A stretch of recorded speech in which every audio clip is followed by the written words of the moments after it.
it's to your satisfaction. I don't want to end up in the brig. I look forward to it. We would call it the Crowbar Hilton. Okay.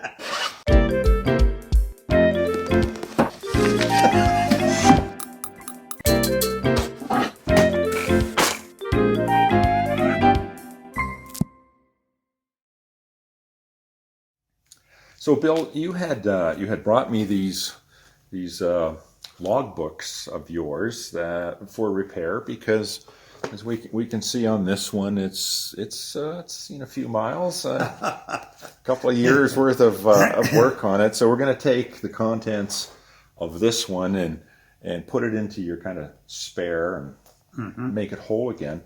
But I'm curious. So, what is a pilot's flying logbook? What's the purpose of them? It's the logbook is a personal document, but it's actually a very legal document, which authorizes your flying. It authorizes you when you complete certain training, whether it's on a particular aircraft or doing a mission, type of mission, tactical airlift, search and rescue, and so on. It logs your qualifications in there. It logs the hours that you fly, because most nations require so many hours of flying a year or a month or a quarter, whatever, to maintain your qualifications as a specialist, either in dropping troops or in dropping equipment and cargo, low-level navigation, whatever it might be. Now, do you recall what year the first entry is? My guess is the first entry is probably about July of 1957. And do you recall what aircraft it was? It was the Chipmunk. The Chipmunk. Well, that sounds like a deadly military aircraft. It was a primary aircraft.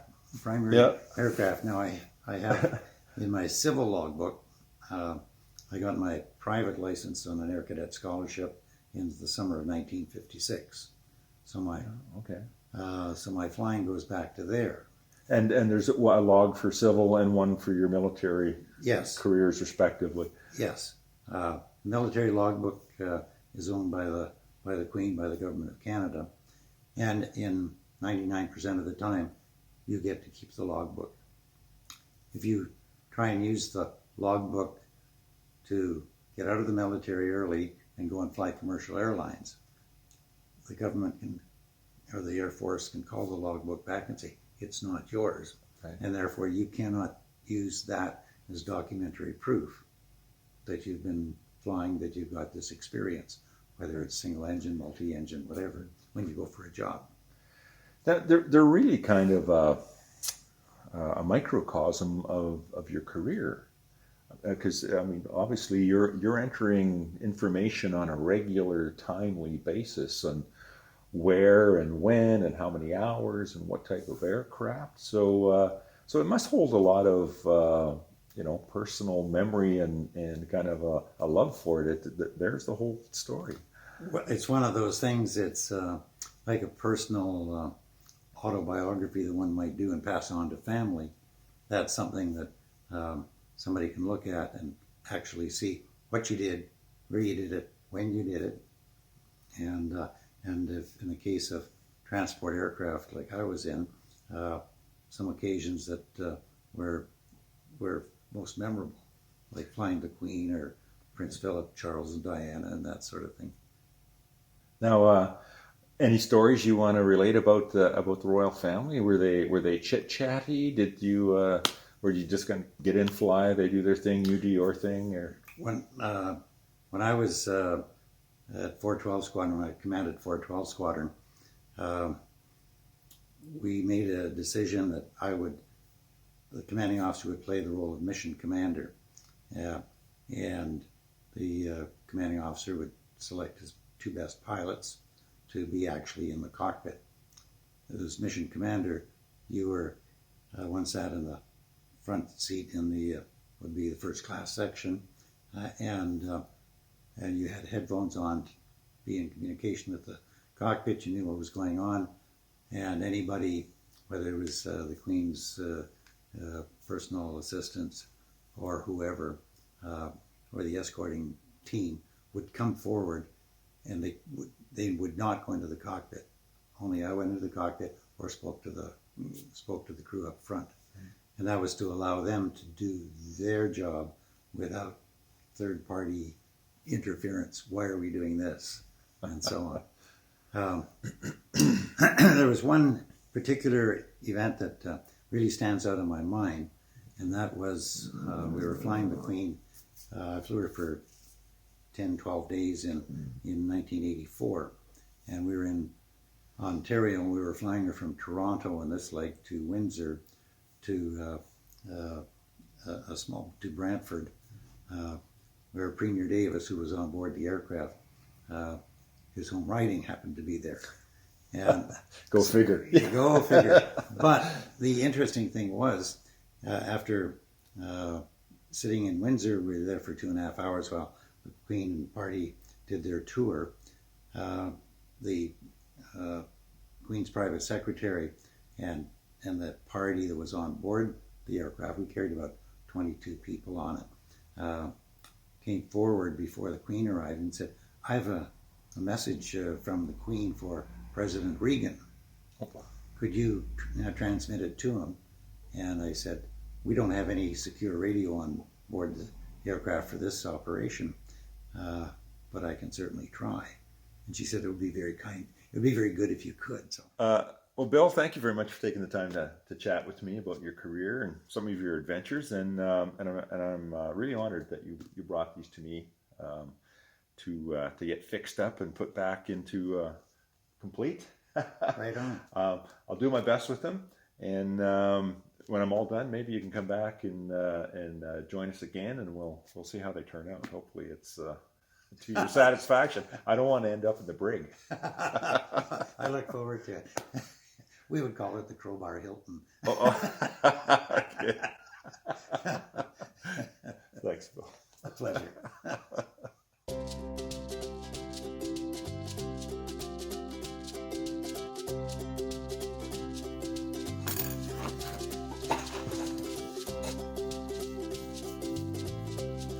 This is very nerve-wracking work. We're taking the end paper off of this board so that we can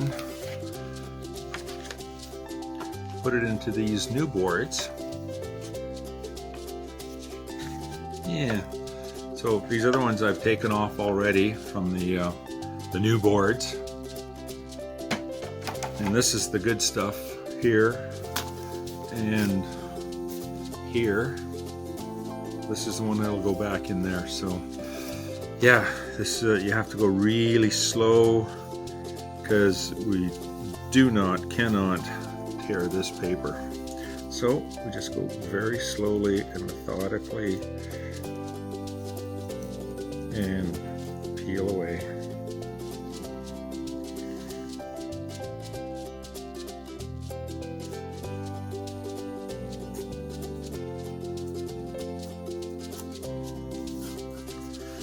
Can be done.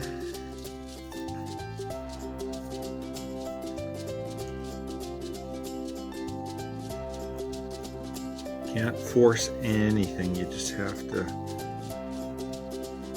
really be patient. And sometimes I'll put a little heat on, kind of get that glue that's holding this down a little, kind of a little gummy and loose, and then it just wants to come off a little easier.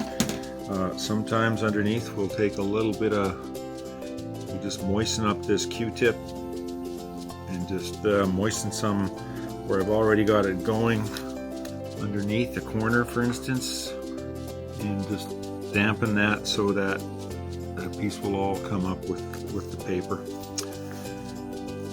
So far so good. I'm sure that just jinxed me.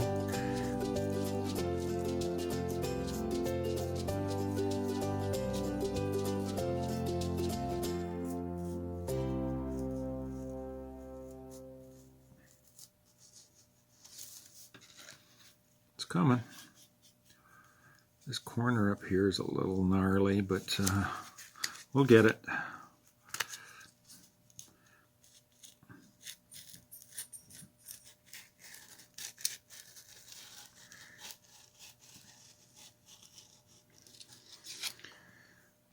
I'll have to do this process. I'll have to do this process 4 times, because front, rear on, because there's 2 volumes in the flight logs, and so yeah, going to be at it for a while. I'll show you how it turns out. Well, very nerve-wracking process, but we have managed to separate this board from the old binding, because we want to transfer, of course, these into the new binding. So it's very slow going and mind-bogglingly difficult. No serious tears really to speak of. That was primarily there when we started. So we're just going to clean up the back of this, so that when we go to reattach it back in here, it'll all be nice and smooth and look great. Okay, next we're going to reattach this end paper to the other one. So we're just going to use a little bit of kind of light rice paper and a tiny bit of wheat paste, and we'll glue that on, and then we can let that dry.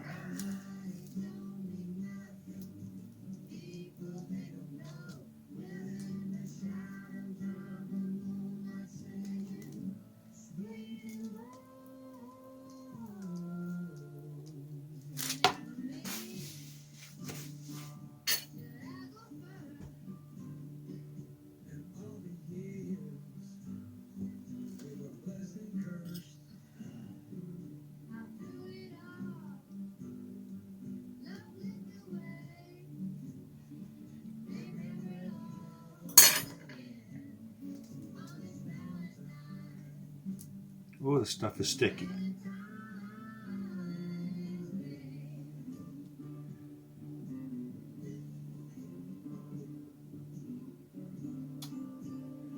Yes, I know you're saying, well, Barry, that is the point of glue, that it be sticky.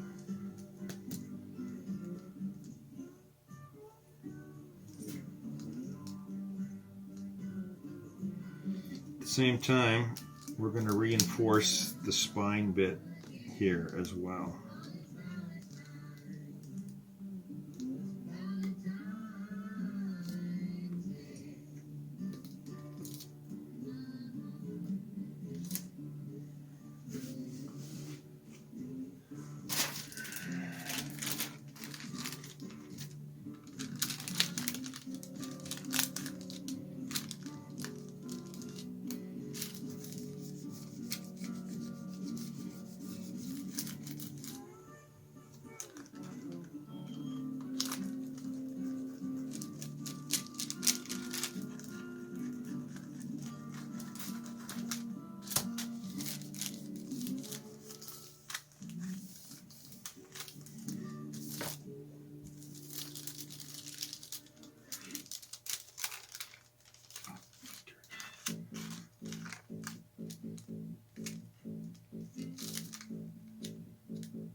There's just a little bit of a groove in there where it goes over the rounded edge of the spine, and we just want to make sure that that is how that would glue in place.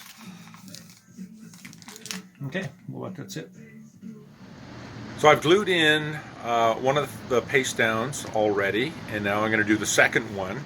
And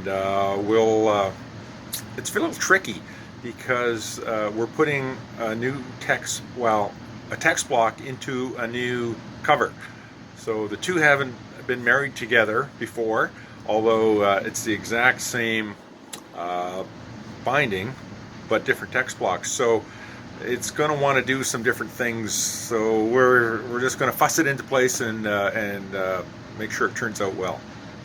So I have glued in a piece of Arches paper on the back of this board. So you can see this is the part that we had all cleaned up. So I glue this in so that this board will not be all curved. Once we apply the glue, it tends to want to pull things, and so we glue this in to make sure the boards are either straight or curved slightly this way and not out like that. Okay, so let's get our 50-50 on here. Make sure I've got some of these.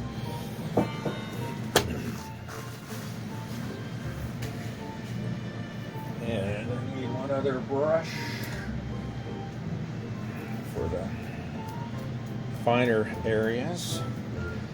So I've got everything weighted in place, so hopefully it doesn't slide around too much, so when we flip this over and glue it down, it's gonna go right there.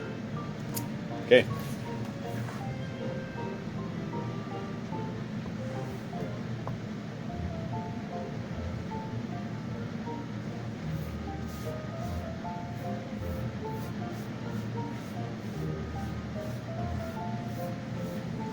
Now I don't have to use a ton of glue in this instance because it's pretty thin paper.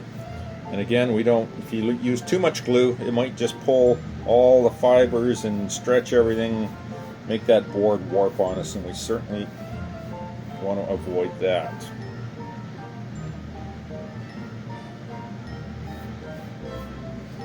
Okay, let's use the smaller brush for in here.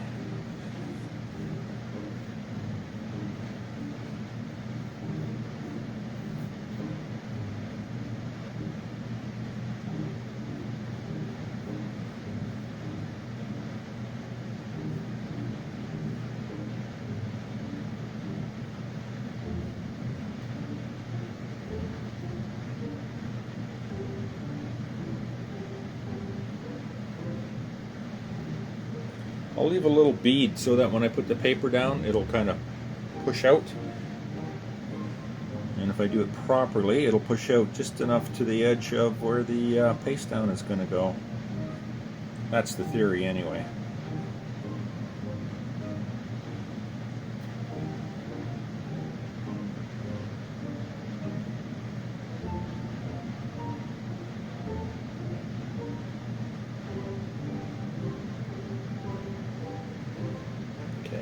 Clean that up once we have our piece in place. That's too much.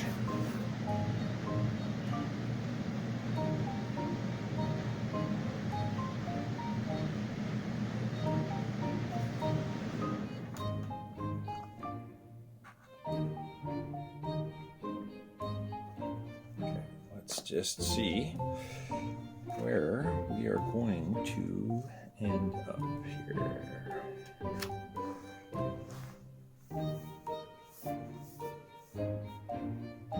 Pretty nice, actually. I'm going to see how this seam glues up. I may end up putting another piece of Japanese paper on there. I sometimes refer to it as rice paper, and that's not accurate. It's not rice paper, it's Japanese paper. I heard it called rice paper once, way back when, and it kind of sticks in my puny brain. Okay, so let's gently rub this in. Boy, that's fitting nicely. I like that. Take that out of there.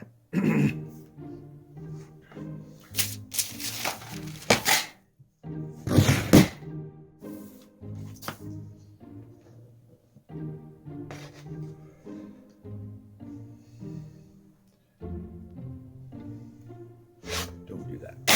Okay. So I did use a little too much on this edge.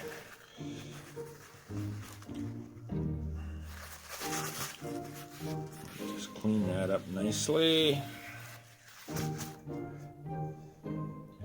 I'm just gonna put a little dab'll do ya. Who's old enough to remember that? Of course, that's from the Brill Cream ad when I was a youngster. My dad actually used Brill Cream.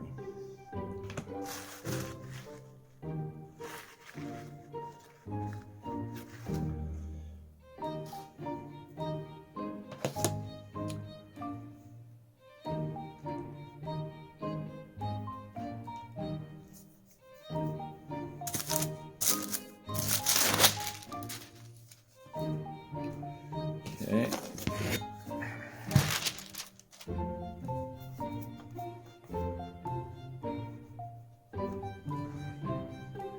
Yeah, well, we might have to. You know what we'll do while we're here? Let's save us a step.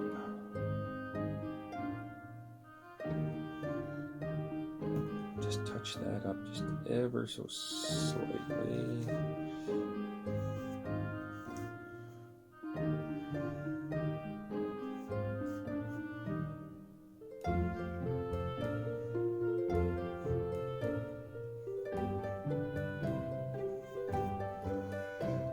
Okay.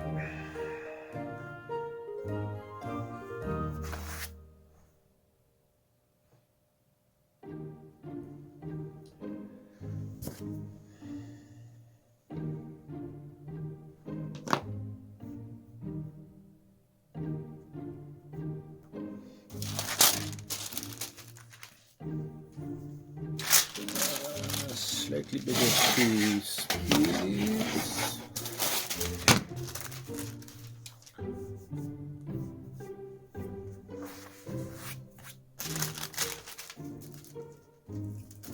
Okay, fine. Be like that.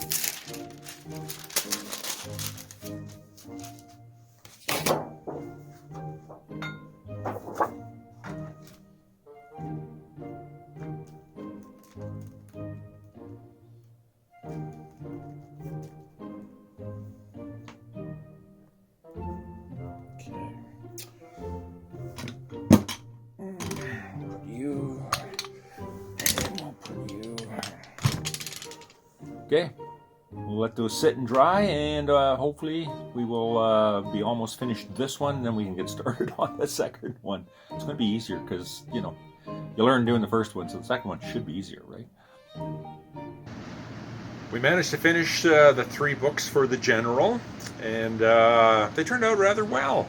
Here they are, all 3. So 2 are the logs, one military, one private, and the other is just a general interest that he asked me to see if I could put back together for him, and as it turned out, I was able to do that. So very interesting project, and like I said, I was very honored to be able to do that, and glad it turned out well.